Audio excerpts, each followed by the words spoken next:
Hello and welcome into Sports Talk. We have stepped up to the video age as well today. We're sitting here with Troy Shockley.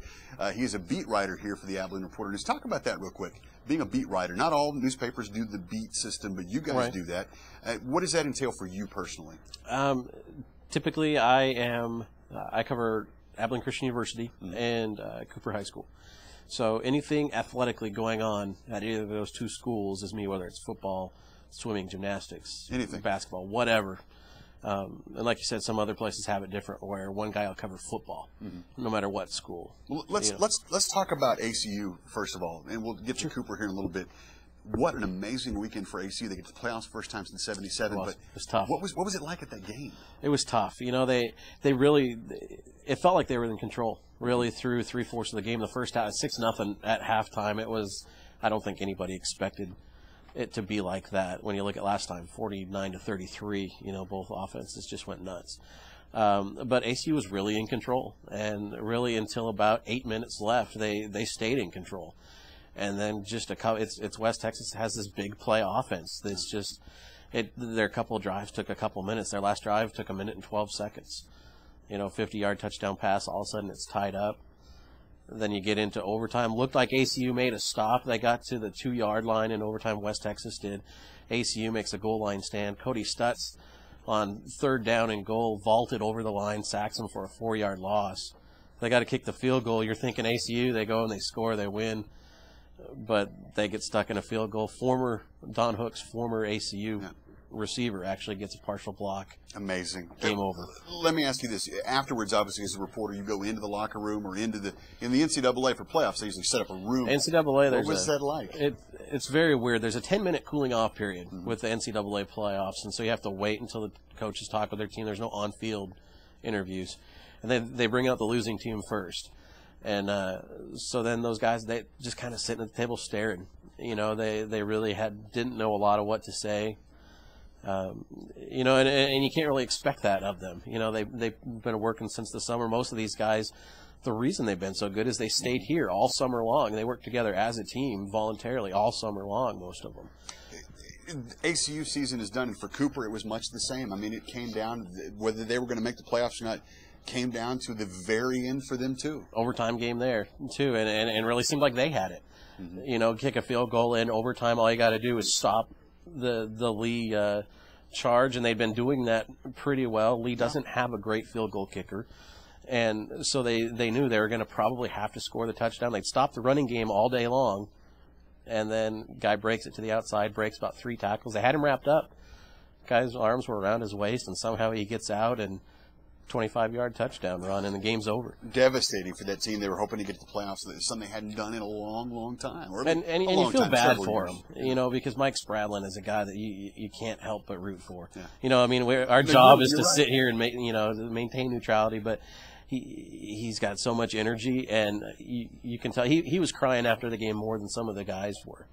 You know, and that's kind of that tells you a lot, I think, about a coach, to see him that broken up, that he didn't do his job, he felt, to get his team in. Doesn't Coach Spradlin seem to be a very good fit for Cooper and what they need right now? He does. He's a high energy guy. You know, he's really kind of changed, I think, the attitude around Cooper. You know, before it was sort of they were losing, and I think they're going out there almost feeling like, you know what, we're going to lose again. We're going to play as hard as we can, but it keeps happening. And they went out this year, every game they believed they were going to win. And they won some games that I don't think people thought they were going to win. And we're in almost every – I mean, against Abilene High, the district champion, undefeated, you know, until the end, they were right there. You know, Abilene High got a couple of stops, a couple of breaks. Otherwise, maybe Cooper ends up with that thing. I mean, and it was that way almost, you know, the first couple of weeks in district were rough, but past that, the last 3 games, they were there every week. Let me ask you something. Playoffs started this weekend. Yeah. And for the first time ever, 4 teams from 5A get into the playoffs. 4 teams. So here you got Midland High, Midland Lee, Abilene High, and Permian all getting into the playoffs. All 4 win. Shocked? A little bit, just because District 3-5A has been down a little bit this year. I mean, I don't think anybody's going to dispute the fact that it was a little bit watered down, you know, and they didn't seem like maybe at the state level they were going to compete that well. But, and Midland Lee was maybe the biggest surprise because they were that fourth-place team and just kind of snuck in an overtime win that maybe they should have got, maybe not. You don't really know. And they really were ahead in that game for most of the way, I think all the way. So it is a little surprising, really, but playoffs, weird things happen. Coleman won. Troy, Coleman did win. A bit of a shocker for Haskell. Poor Haskell. They go 10-0 and get beat off in triple overtime. Right. One question, and I'm going to put you on the spot here. You've got Cooper, girls and boys basketball about to start. You've got, I guess they already have. It's similar with ACU, boys and girls or men's and women's basketball. Of those 4 sports, which one has the best chance of making some serious noise? I think the Cooper boys have a great shot. Ryan Harp is, he's a phenomenal athlete. Nathan Sanders, the Wiley rider, saw him at a scrimmage. He'd never seen him before. He'd heard about him. Came in and he says, "You were right.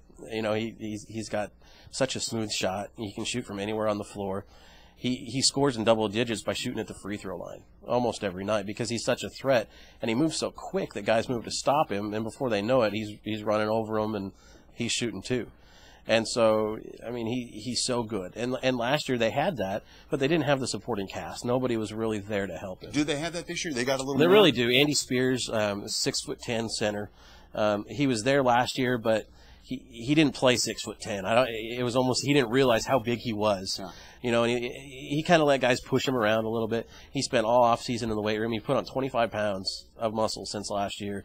He's bigger. He's stronger. He's willing to stay in there and kind of take a beating to get that low position on both sides of the floor. Corey Green can shoot from the outside. They really seem to have the pieces this year. They've been picked to finish third by Tex Preps Basketball Magazine. Which would put them in the playoffs. Which would put them in the playoffs. So, and that's one of the reasons Ryan Harp signed. He signed with SMU first day of the early signing period. He told me he signed early because that was the best way to just bring the attention to Cooper and have a shot at getting that playoff run. And he thinks they can do it. I think they probably can. It would be nice. It's been a while since the Cooper boys have made it to the playoffs, and obviously Harp is a tremendous player. And Cooper's just fighting. The girls made it to the playoffs last year, and that was a bright spot for them because they had struggled in almost every sport throughout the year. And so I think that's kind of they want to carry the mantle again, of basketball, maybe being that bright spot of the year of making the playoffs. All right. Troy Shockley, ACU beat writer, along with Cooper beat writer for the Abilene Reporter News. Thanks for joining us. I hope you got some playoff teams to cover when the basketball season finishes up. I think so. All right. Thanks for joining us. We'll see you next week right here at arnsportstalk.com.